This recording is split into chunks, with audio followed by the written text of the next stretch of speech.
Assalamualaikum warahmatullahi wabarakatuh. Apa yang salah dengan ucapan Selamat Natal? Ini kan sudah persoalan akidah. Kok ada aja Ustaz yang mengatakan apa yang salah? Tidak ada yang salah. Yang begini ini kan akhirnya membuat umat ini ya ada yang dibuat bingung, ada yang akhirnya tambah ya justru cemburu, tambah tidak bisa terima, tambah marah dan seterusnya dan seterusnya. Lah jadi ya memang yang begini ini harus didudukkan.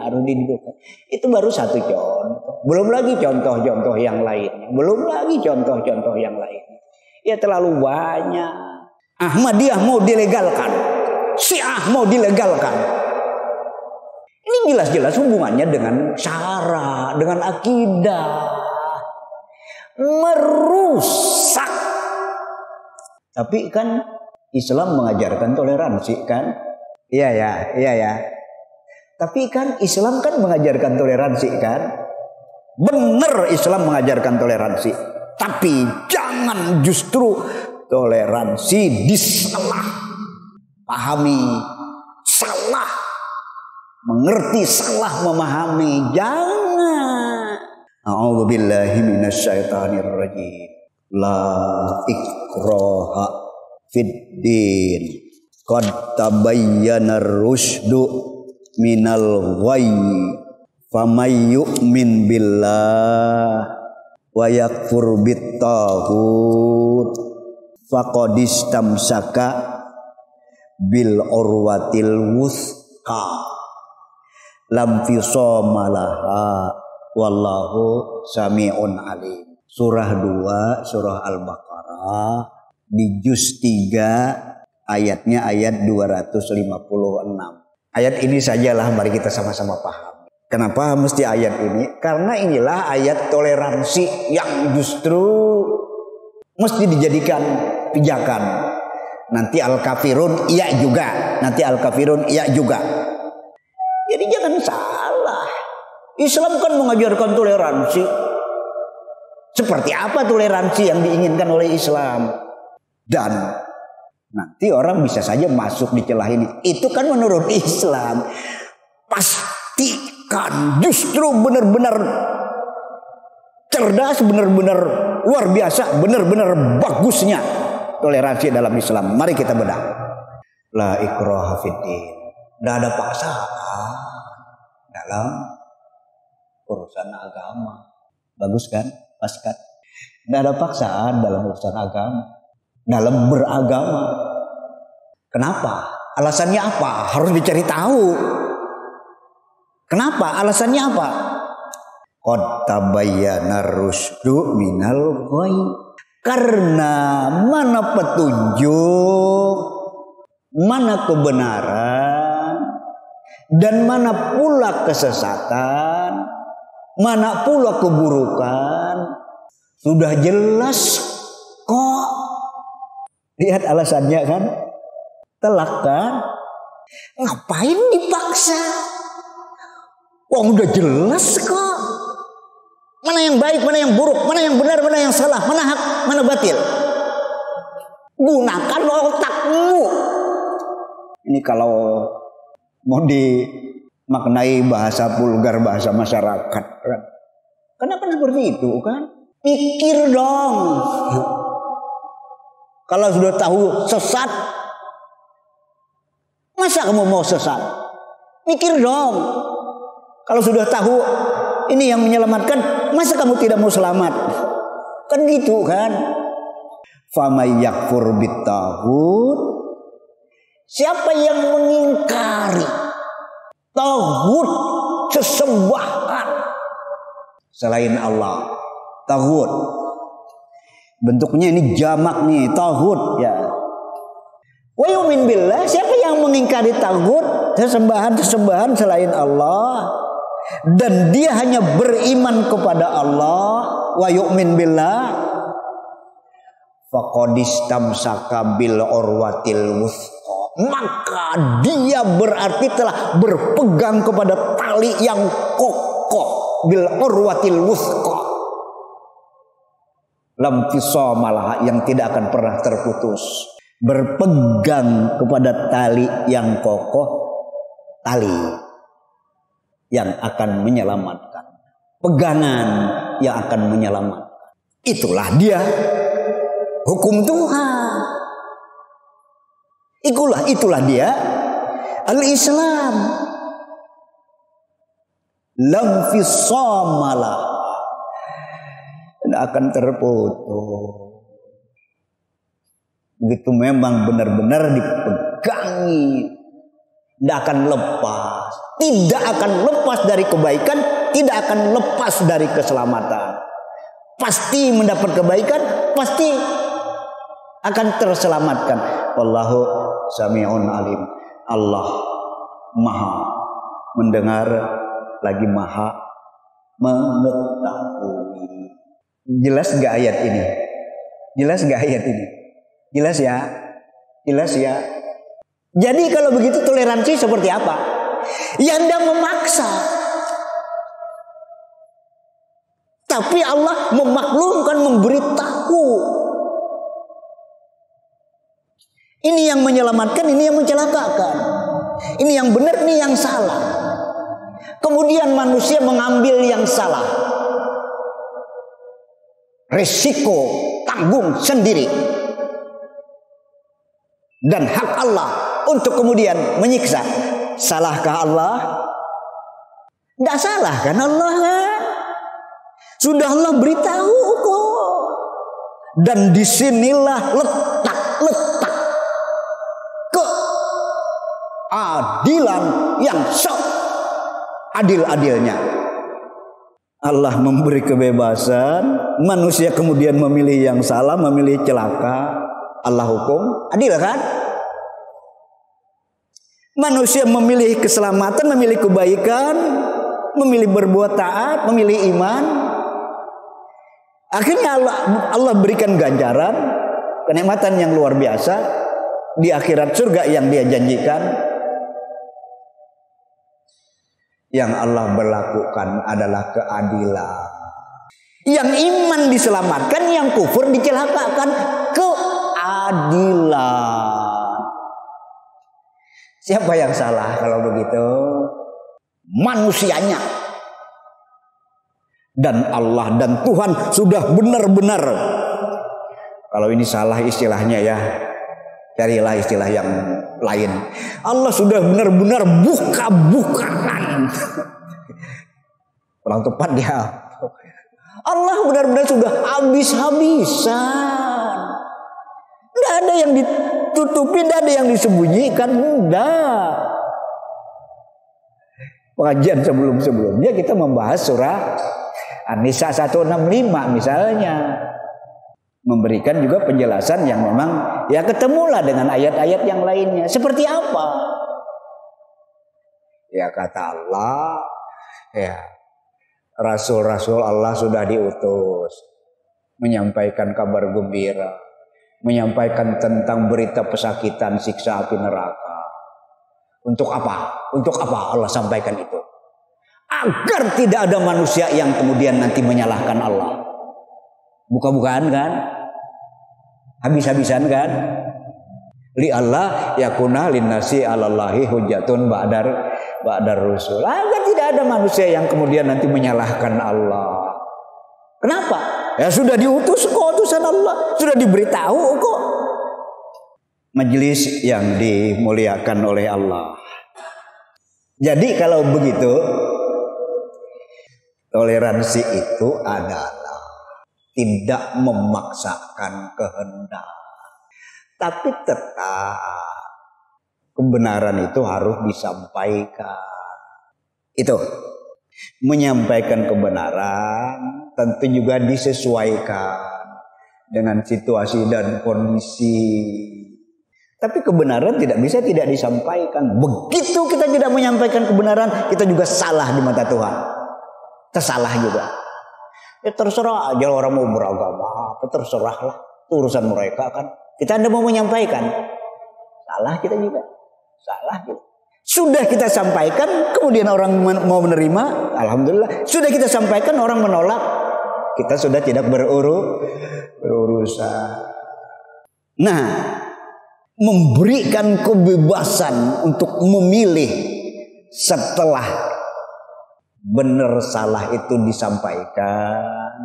Disinilah hakikat toleransi yang memang harus dipahami. Di dalam Al-Kafirun memang kita mendapatkan juga ketegasan. Kita juga mendapatkan ketegasan. Qul ya ayyuhal kafirun. Katakan Muhammad kepada orang-orang kafir. La a'budu ma ta'budun. Aku tidak akan menyembah apa yang kalian sembah. Jelas. Wala antum ma'abiduna ma'abud. Kalian pun juga tidak menyembah apa yang aku sembah. Apa-apa. Wala ana abidu ma'abattum wala antum abiduna ma'abud. Aku tidak akan menyembah apa yang kalian sembah. Kalian tidak akan menyembah apa yang aku sembah. Kalian tidak akan tunduk patuh kepada ilah yang memang kuilahkan. Dan aku juga tidak akan tunduk dan patuh kepada ilah yang kalian ilahkan. Ilah kita Allah. Ilah mereka. Terserah mereka. Lakum dinukum waliyadin. Ya bagi kalian ya agama kalian. Bagi kami agama kami. Jangan saling mengganggu. Bisa membedakan ya. Saling mengganggu. Nanti ya dengan mungkin ada upaya-upaya saling ada keterbukaan, saling ada apa ya mungkin ya diskusi atau sedikit meningkat perdebatan itu lainnya. Ya kalau ada kesepakatan ya mari kita sama-sama diskusi lah. Monggo. Tapi kalau sudah mengganggu, wah ini lain ini. Kalau sudah mengganggu ini merusak toleransi. Ya. Harus saya ulangi. Ini direkam nih biar disebar. Kalau sudah mengganggu merusak toleransi. Syiah mengganggu Islam, nyempal, bodong. Ahmadiyah mengganggu Islam, merusak Islam, bodong. Dia bisa terima umat Islam, lah mau dilegalkan. Ini kan membuat kekacauan kan ini. Jangan dikira umat Islam ini pada bodoh, jangan. Banyak orang-orang pintar, banyak orang-orang yang justru memiliki gairah kecemburuan agama. Mau dilegalkan Syiah, mau dilegalkan Ahmadiyah, nanti dilegalkan juga Islam liberal. Sementara di pihak lain dibredil, ya, digusur organisasi-organisasi keagamaan. Ini ngacau yang begini, ini ngacau, ini merusak toleransi. Padahal alasan mereka begitu kita menolak, kata mereka intoleransi, tidak toleran. Itu alasan mereka kan. Begitu kita menolak, ya kemauan mereka siapa sih? Yang membuat kebijakan lah. Ya kebijakan yang justru merugikan Islam. Begitu kita menolak, wah ini intoleransi. Begitu kita menolak, wah ini radikal. Begitu kita menolak, ini kadrun. Ya Allah, sebutan-sebutan yang tidak selayaknya dialamatkan ke orang Islam. Kadrun, kadal, gurun. Nah, jadi ustadz ulama itu dianggap kadal gurun. Astagfirullah. Ada apa ya? Kok carut marut yang seperti ini? Nah, maka sekali lagi Islam justru mengajarkan toleransi yang memang benar-benar sangat pas, sangat tepat, tidak memaksa, tapi memahamkan. Mau terima silakan, mau tidak. Tapi dalam waktu yang sama juga jangan saling mengganggu. Begitu diganggu keyakinan kita, akidah kita, keislaman kita, kita terganggu dan kita tidak terima. Nah, yang mengganggu itulah yang merusak toleransi. Ya, jadi toleransi bukan kemudian membolehkan orang mengganggu. Ya, tambah lagi toleransi bukan sinkritisme. Tahu sinkritisme? Campur aduk. Jilbab putih, lambang kesucian. Di sini biara, di sini muslimah berjilbab, sama-sama mendendangkan jilbab putih. Yang kebetulan yang agak mirip jilbab putihnya siapa? Biarawati gitu ya. Yang Islamnya jilbabnya hitam, yang muslimahnya. Lah ini kan sinkritisme, ini kan campur aduk. Sholawatan di gereja, apa-apaan, azan di gereja, apa-apaan. Nanti gilirannya enggak apa-apa kalian juga mau pada kacau. Majelis yang dimuliakan oleh Allah. Ya rasa-rasanya ya kita dengan ya tidak terlalu banyak kebaikan yang kita lakukan. Tapi untuk mempertahankan, membela kebenaran yang seperti ini, ya sudahlah, apapun risikonya kita jalani. Sudah kebaikan kita tidak banyak. Ya kita juga ikut larut dalam menistakan agama kita, menistakan Islam. Ndaklah. Majelis yang dimuliakan oleh Allah, mari kita benar-benar pahami makna toleransi, dan mari kita tunjukkan bahwa kita umat Islam, umat yang benar-benar toleran. Tapi begitu toleransi diacak-acak, begitu toleransi ya justru memberi ruang untuk orang kemudian menistakan agama kita. Oh tidak, begitu toleransi dikehendaki dengan sinkritisme, campur aduk, enggak. Kalian urusan kalian, kami urusan kami. Lah kok terasa kok ya? Terasa apa? Terasa kok agak dipaksa. Dipaksa apa? Terutama ini dan yang PNS nanti ya. Udah Natal bersama. Itu kan pemaksaan kan? Tidak. Silahkan mereka Natalan. Itu hak mereka. Kita juga lebaran, kita juga beridul adha. Itu hak kami. Dan kami tidak merasa dirugikan kalau mereka tidak mau hadir dalam perayaan-perayaan hari keagamaan. Tidak mau hadir, tidak mau mengucapkan selamat. Di saat kita beridul fitri, tidak apa-apa. Kita tidak tersinggung, kita tidak keberatan. Jangan kemudian begitu giliran hari raya mereka ada kesan dipaksa. Jangan. Ya, saya kira demikian yang bisa saya sampaikan pada kesempatan malam hari ini. Ya, COVID yang memang ya, semakin kayaknya apa ya, mau dibilang mengganas. Ya silakan saja lah. Yang pasti COVID itu virus, penyakit. Yang menghadirkan siapa? Yang menghadirkan juga kan Tuhan. Kenapa Tuhan hadirkan? Ya dalam rangka ya menguji kita lah. Untuk mentaatinya dia yang mensyariatkan, penyakit dia yang menghadirkan. Ini jangan kemudian dibenturkannya. Jangan kemudian dibenturkan. Ya. Saya sudah buat tulisan. Ya. Salam itu juga saya kirim ke WA grup Lailatul Huda. Apa? Tulisan saya yang terakhir, yaitu tadi jangan dibenturkan nanti urusan-urusan syara, urusan-urusan ibadah dengan ya masalah COVID. Ada yang menginginkan udahlah kita lockdown aja rumah ibadah. Kenapa rumah ibadah mesti dikorbankan?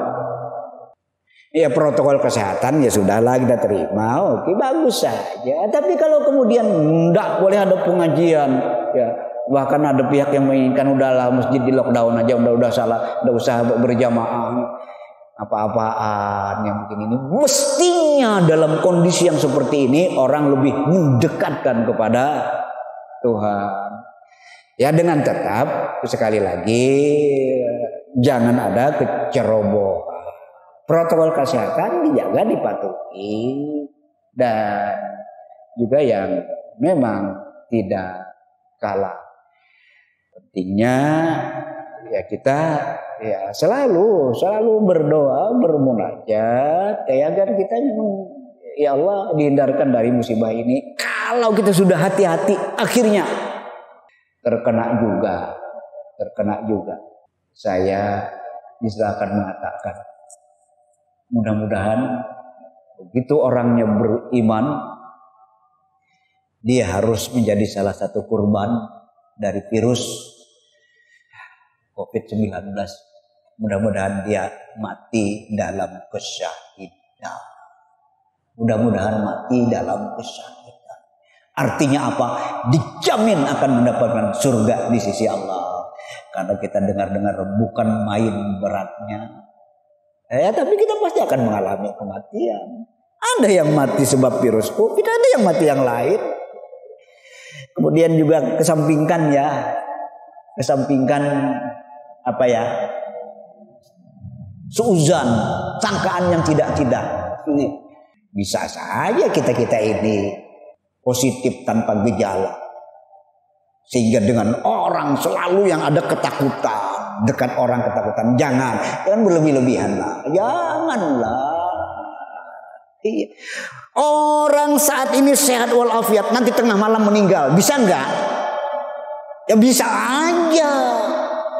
Kok kenapa COVID yang kemudian sangat-sangat kayaknya ditakuti luar biasa? Ya takut iya. Ya takut artinya hati-hati, takut artinya tidak ceroboh. Kan itu aja kan.